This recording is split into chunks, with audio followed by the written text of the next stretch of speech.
What's going on, everyone?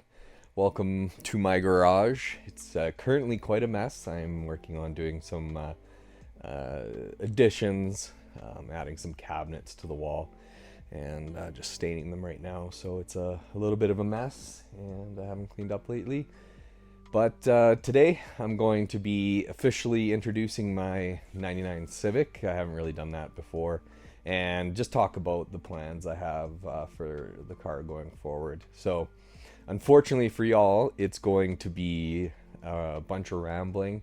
So feel free to tune out if you like. But yeah, let's chat about this car. So this is my '99 Honda Civic DX.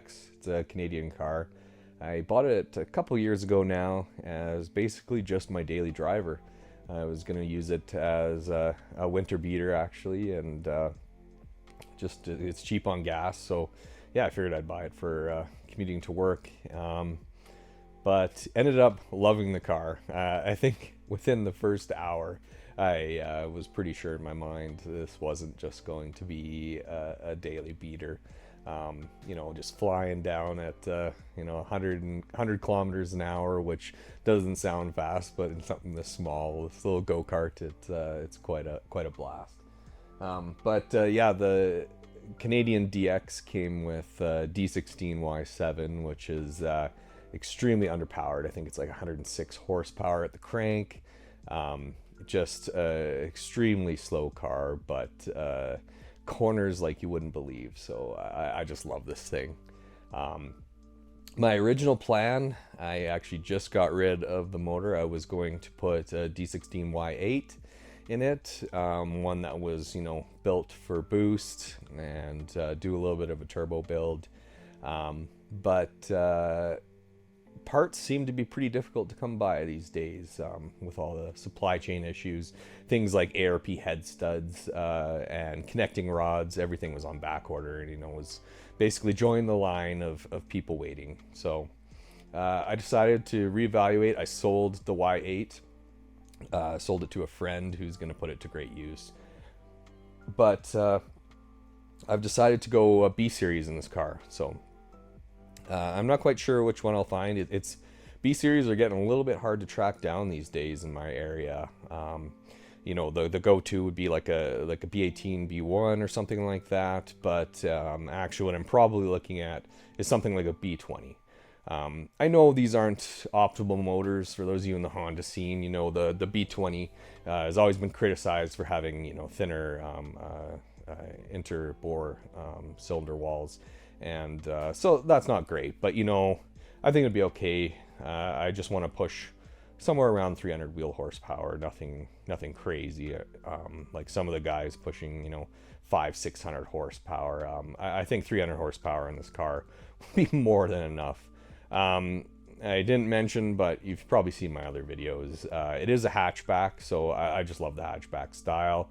My original plan was to do Civic Type R replica, so I was trying to source Civic Type R seats, but I ended up actually with Integra Type R seats from Japan, the factory OEM Recaros, and I just love them. From what I've heard, the Integra Type Rs are slightly wider than the Civic Type Rs, so I'm definitely glad I went with those, because even these for daily driving, they're not tight, but any narrower and it would be kind of annoying. But yeah, so I was gonna go. I got a red carpet. I got the Recaro seats. Eventually, I'm hoping to get a 3-spoke Civic Type R wheel, and do a little bit of a replica, but go with a different B series, and just make a nice quick little car. So I think I'll grab a B20, something like that, and eventually turbo it.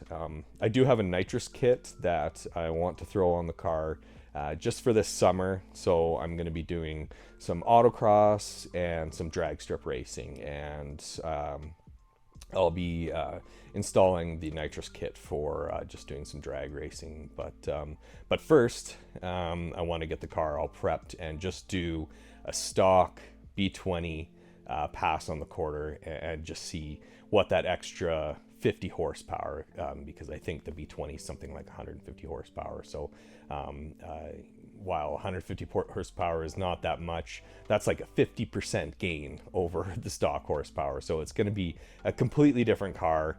It's not going to be fast, but at least I'll be able to keep up with traffic now. So take it to the strip, do a bunch of passes. I haven't drag raced in forever because we don't have a track anymore in my hometown. So I have to drive about 3 hours to the nearest drag strip.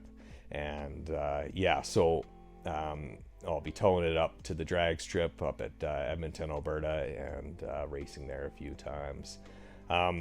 Right now, the push is actually to get the rust repair done. So I pulled the rear hatch. There's a little bit of rust near the top portion of the hatch.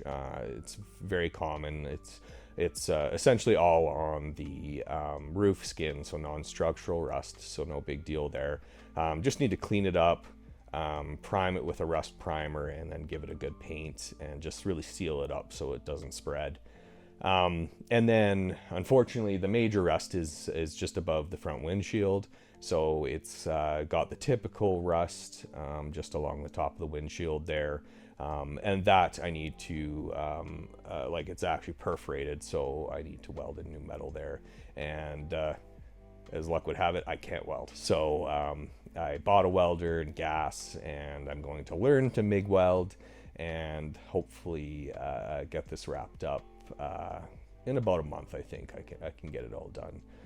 Practice a bunch on some spare body metal that I have, and then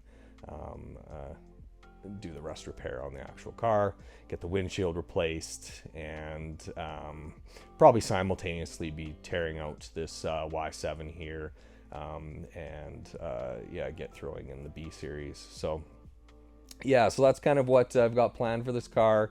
It's not going to be anything too crazy, but I hope it's at least a little bit interesting for y'all, and you can follow me along as I build the car. And I'll try to document step by step how I install the B series, and then also the performance gains as I put in the new motor and then turbo it and whatnot. So anyways, thanks a lot for listening to my rambling, and hopefully you'll tune in again to follow along with my little mini build here. And thanks a lot.